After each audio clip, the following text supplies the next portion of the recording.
Well, the great Brexit has caused an uproar out there, social media. Everyone is saying something, even those who actually do not understand the economic implications of this very thing called Brexit. It is Britain that has voted by 51.9% to leave the European Union and remain an independent state of Europe, but not being part of the greater economic and political European Union. We are now joined by Kiconco Katabaazi, an economic policy analyst, who will be discussing with me the issues that regard the European Union. Good evening, Patrick. Yes, good evening. Patrick, let's first discuss the Brexit and what exactly it means for the African economy and also particularly the Ugandan economy. Yes, what is very important to understand is that Britain in Europe, Britain was having a lot of benefits arising out of trade and arising out of so many other partnerships that they have been having with the rest of the European Union members. But then specifically for Uganda, we should understand that United Kingdom was contributing significantly to the funding of European Union. And European Union is one of the major funders of some of the activities, including some monies that goes to non-government organizations. So now, if the major contributor to that basket leaves, then you can only anticipate that funding for some of the activities is certainly going to go down. One other thing is that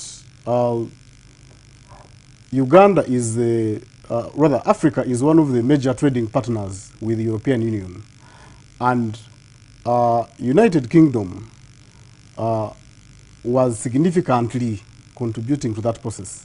So some of the effects may not be very fast, but in the process we shall start seeing some of these effects coming through.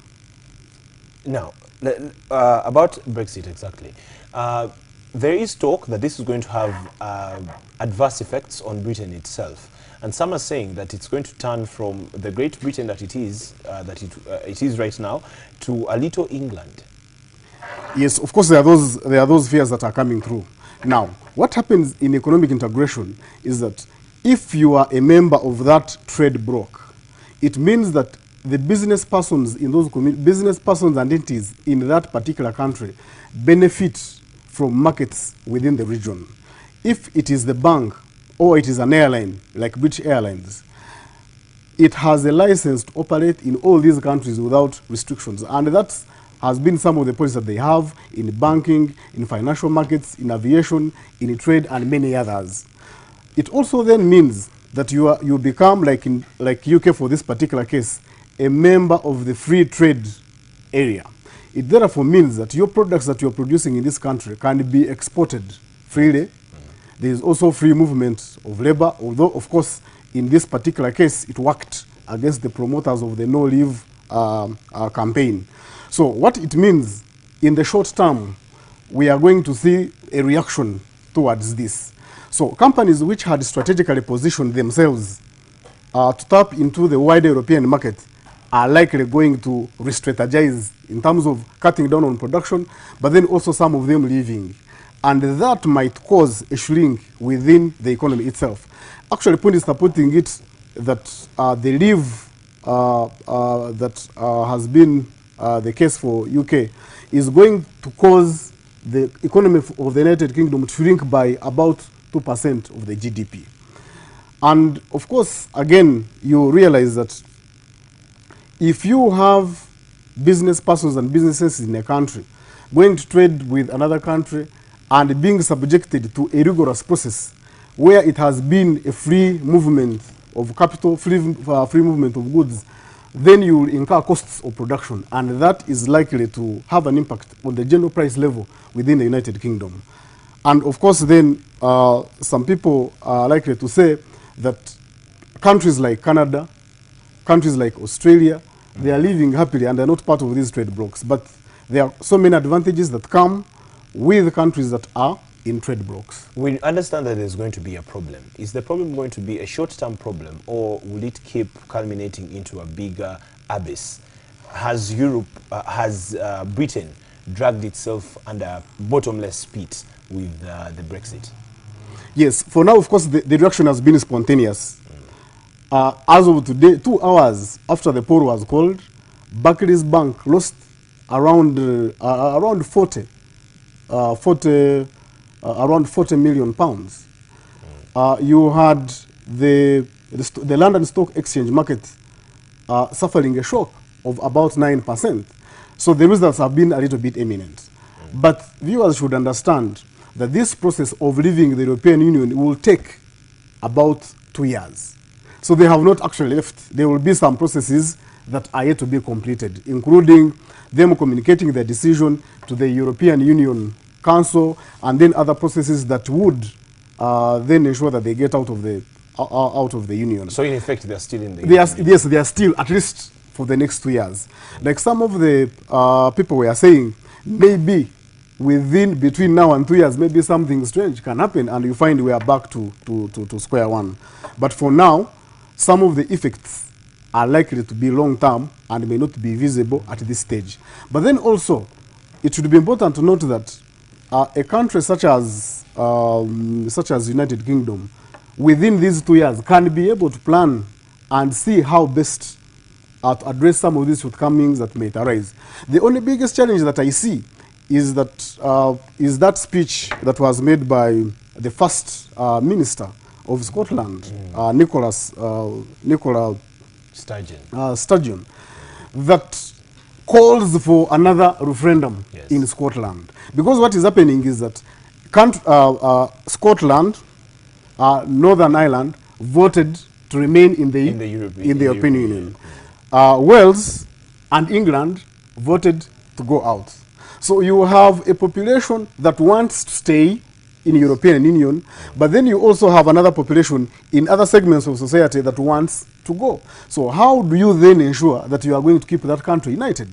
So I'm seeing a scenario where now the people who are campaigning for Scotland to leave United Kingdom are going to call for another they are going to have a very strong case. Why do we need to associate with people who don't want to be part of who want to be part of others? Or how do we want to associate with the people who don't think like us on some of these major issues?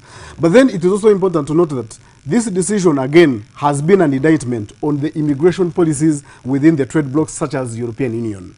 And the ordinary person in the United Kingdom is looking at the kind of benefits that he has been getting.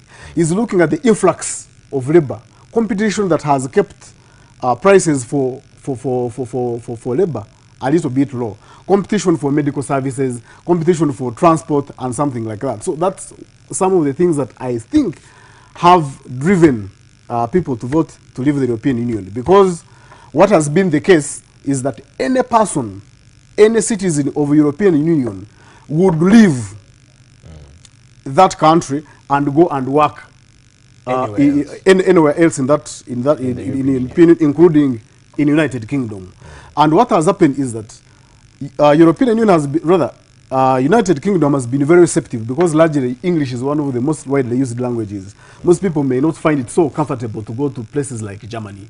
So you have a European Union that has better off nations and some actually poor countries.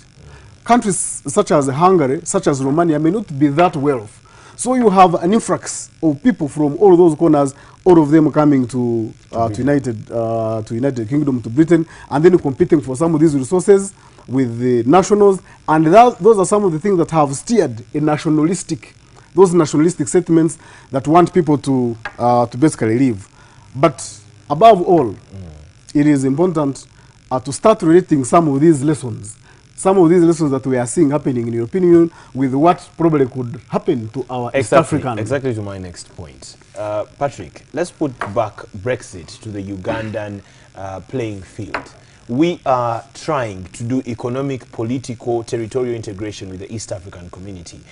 And the people, the mavericks, the vanguards of politics in this country, the people who taught us this game of politics, democratic politics, the Britons are leaving an integration. Aren't we seeing this East African community plundering into what is happening to the European Union in just a few years from now? Yes, generally there is anger all over the world against the established governments, really, the establishments. But then the East African community, as it moves ahead, there is need for them to really understand the key issues that have led to this kind of Brexit exit. And one of the issues, like I said, is immigration. So the immigration policy, the free movement of labor from one country to another, needs to be carefully examined. I know Cameroon tried his level best, including negotiating with the European Union, to find something like a common ground, like saying, okay, if you are from another country outside UK and you are coming, you are given 6 months. You are given 6 months. If you can't find a job in 6 months, you go back.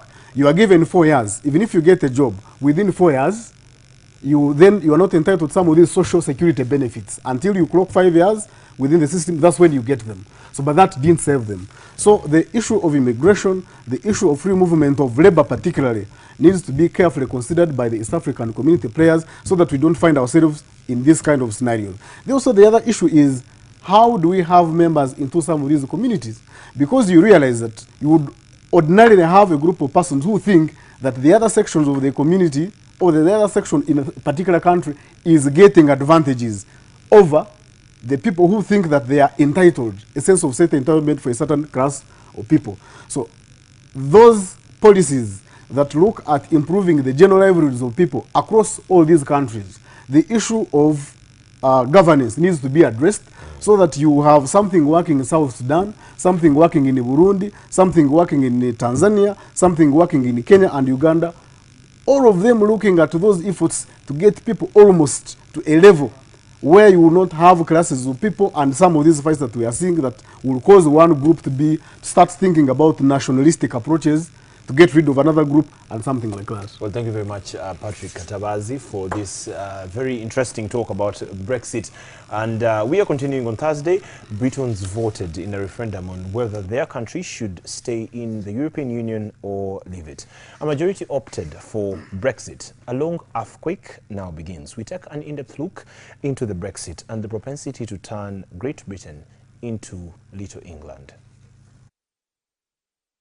The sun has risen on an independent United Kingdom.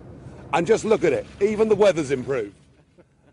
It's been a hell of a long journey, this. I first got involved in Eurosceptic politics 25 years ago, and the first election I contested, I managed to beat the late, great, screaming Lord Such by 164 votes, so I didn't come last. And now there are 17 million people that voted for Brexit. It's a victory for ordinary people, decent people. It's a victory against the big merchant banks, against the big businesses, and against big politics. And I'm proud of everybody that had the courage, in the face of all the threats, everything they were told, they had the guts to stand up and do the right thing. The election was won, in my view, in the Midlands and the North, and I think it was the old Labour vote that came to us, and we, particularly as a party, campaigned as hard as we could in those areas. There is still a massive disconnect between Westminster, SW1 and real communities. And the one image I will remember throughout the rest of my life was a woman in Bolton grabbing my hands with tears in her eyes saying, why doesn't David Cameron, why doesn't the government come and see what they've done to my community, what they've done to the prospects for my kids? People here don't understand. They're too wealthy. They don't get what open door mass immigration as a result of EU membership has done to people's wages, to people's availability of getting GP appointments or their kids into local schools. This was the issue ultimately that won this election. So I'm thrilled that we've done this. I believe the other big effect of this election is not what's happened in Britain, but what will happen in the rest of Europe. I mean, in the rest of the EU, Eurosceptic parties never talked about leaving the EU, now they are. An opinion poll in the Netherlands said that a majority there now want to leave. So we may well be close, perhaps, to Nexit. And similarly in Denmark, a majority there are in favour of leaving, so we could be quite close to Dexit. And I'm told the same may apply to Sweden and perhaps Austria and perhaps even Italy. I hope we've knocked the first brick out of the wall. I hope this is the first step towards a Europe of sovereign nation states, trading together, neighbours together, friends together, but without flags, anthems or useless old unelected presidents. So what happens now? What happens next? Well, 17 million people have said we must leave the European Union. We now need a Brexit government. A government that gets on with the job. A government that begins the renegotiation of our trade relationship. A government that will be mindful that already many of the German car manufacturing unions have said, let's get on and do a deal. Let's go on buying, selling motor cars and wine and cheese with each other. But a government also that at the same time uses the opportunity of Brexit. And the opportunity is we're now freed to start making our own trade deals and associations with the rest of the world. We've left behind, with this result, we've left behind a failing political union. We've given ourselves the chance to rejoin the world in a 21st century global economy. So we need, as I say, a Brexit government. We need the negotiations to start as soon as humanly possible. We need to start thinking globally about our future. And the other thing I think that needs to happen is that June the 23rd needs to become a national bank holiday, and we will call it Independence Day. There you have it. Let's take a short break now. Prime News Live continues.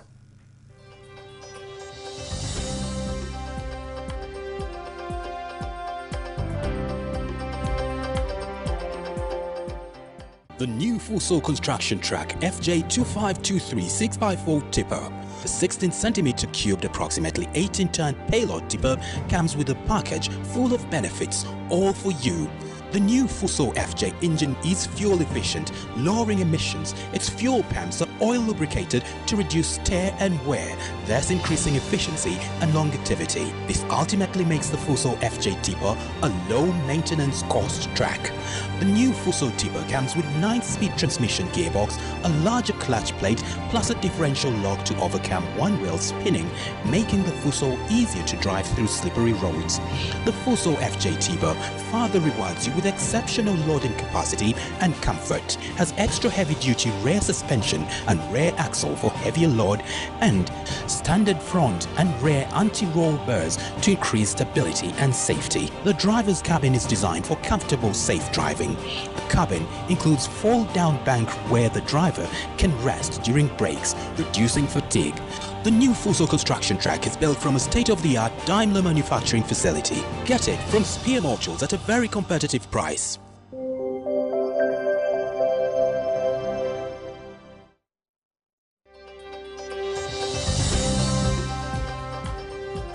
Welcome back. You're watching Prime News Live. Chairman of the Parliamentary Committee on Commission of State Assets and Statutory Enterprises, Abdul Katuntu, and other legislators are demanding for an audit of what went wrong with the defunct Uganda Airlines before it was liquidated in 2001 and what is left before undertaking the project of reviving the national airline. The demand for an audit is premised on President Museveni's directive to revive Uganda Airlines under the Private-Public Partnership Agreement.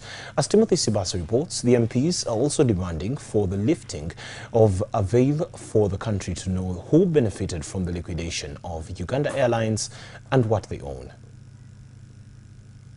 We noted that Uganda Airlines was liquidated in 2001, where all operations were with effect stopped. By that time, it was employing about 2,000 employees, yet it had no aircrafts to run. One of the two Boeing 707 had crashed in Rome, while the other was declared junk and thus could not run. In April, to save Uganda Airlines, staff were reduced from 2,000 to 400. And new planes were leased to Zimbabwe and Australia, but were not enough to operate on all routes, most especially to Europe. However, as President Museveni looks at postponements of reviving the Uganda Airlines under a private-public partnership arrangement, the chairperson of the Parliamentary Commission on Commission of State Assets and Statutory Enterprises, Abdul Katuntu, with other MPs are demanding for an audit of what ought to have gone wrong with the defunct national airline before Ugandans are committed to the revival under PPP. If they are to revive Uganda Airlines, the first thing is to do an audit. What happened? we must trace the history. Indeed, not only Uganda Airlines, but many of these companies that were privatized. We saw most of them, they were sold at peanuts and they just collapsed. Others were resold by the people who bought them at very, very big profit margins. And really, we cannot, as a country,